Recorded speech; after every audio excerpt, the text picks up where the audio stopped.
नमस्कार दोस्तों, हमारे चैनल अतुल्य जीवन में एक बार फिर से आप सभी का स्वागत है। यूं तो हर बार हमारी यही कोशिश होती है कि हम एक से बढ़कर एक ज्ञानवर्धक वीडियो लेकर नियमित रूप से आपकी सेवा में उपस्थित होते रहें, क्योंकि हमारा मानना है कि ज्ञान वो दिव्य आंख है जो विषम परिस्थितियों में भी हमारा मार्गदर्शन करता है तथा हमारे सभी संशयों का नाश कर हमें सदैव आगे बढ़ने के लिए प्रेरित करता है। इसलिए आप सभी से निवेदन है कि इस वीडियो को अंत तक अवश्य देखें ताकि आपको इसका वास्तविक आशय समझ आ सके। और अब यदि आप हमारे चैनल पर नए हैं या फिर आपने हमारा चैनल अभी तक सब्सक्राइब नहीं किया है तो प्लीज इसे अभी सब्सक्राइब कर लें, साथ ही बेल आइकन प्रेस करना ना भूलें ताकि आपको हमारे आने वाले सभी नए वीडियोस के नोटिफिकेशंस मिलते रहें। और अब आप सबका ज्यादा समय न लेते हुए आइए इस वीडियो को शुरू करते हैं। बहुत समय पहले की बात है, किसी गांव में एक गरीब किसान रहता था। वह अपने खेत में बहुत मेहनत और लगन से काम करता था ताकि पैदावार अच्छी हो और उसकी स्थिति सुधर सके, परंतु कुदरत को कुछ और ही मंजूर था।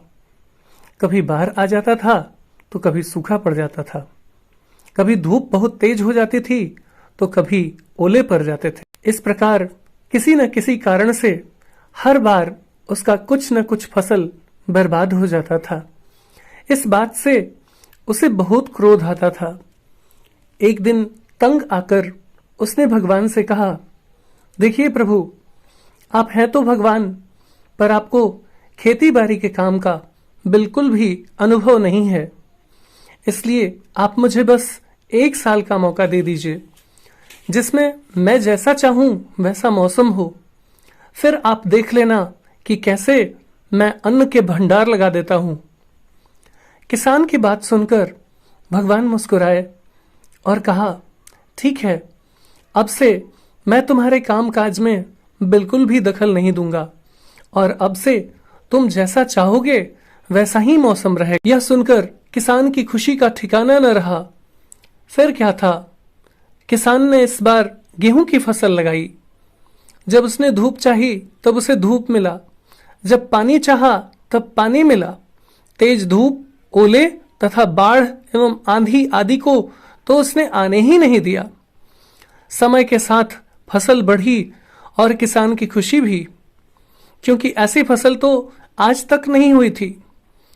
किसान ने मन ही मन सोचा कि अब पता चलेगा भगवान को कि खेती कैसे करते हैं। बेकार ही हम किसानों को इतने सालों से परेशान करते रहे।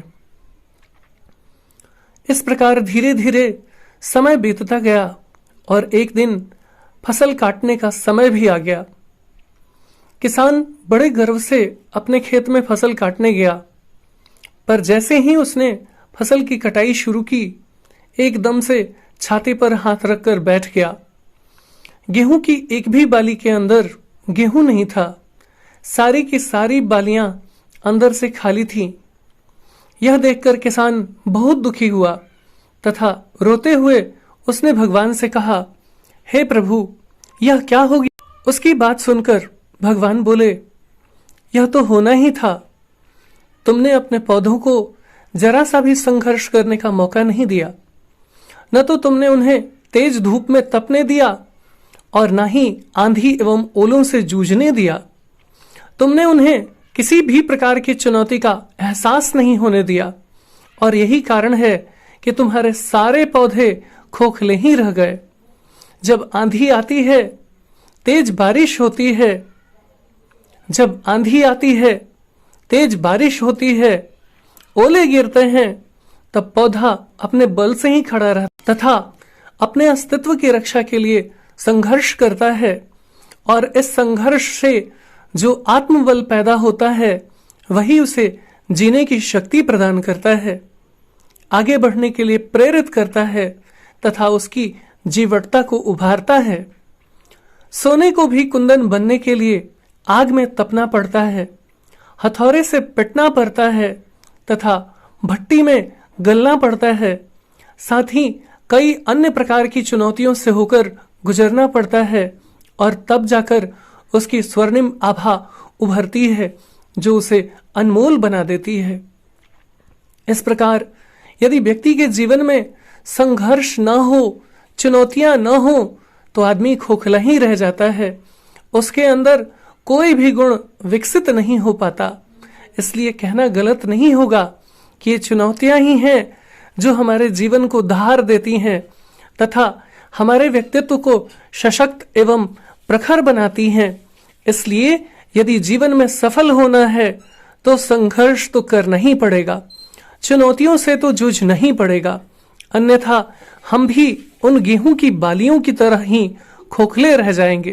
यदि आपको हमारा वीडियो अच्छा लगा हो तो प्लीज इसे लाइक करें और ज्यादा से ज्यादा शेयर करें, ताकि हमारा मनोबल यूं ही बना रहे और हम एक से बढ़कर एक ज्ञानवर्धक वीडियो लेकर नियमित रूप से आपकी सेवा में उपस्थित होते रहें। और तब तक के लिए बने रहें हमारे चैनल अतुल्य जीवन पर। हम इसी प्रकार का ज्ञानवर्धक वीडियो लेकर जल्द ही एक बार फिर से आपकी सेवा में उपस्थित होंगे। जय हिंद, जय भारत।